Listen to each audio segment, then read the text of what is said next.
So I'm here on Route 66 in Galena, Kansas. And somebody told me yesterday that the miner caught on fire.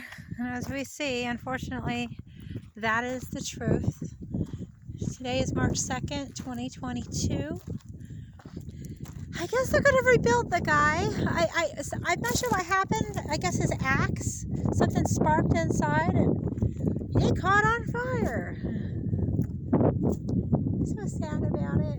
I hope they fix him soon.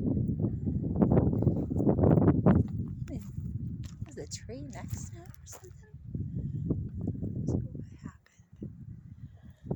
happened? There we are on Route 66.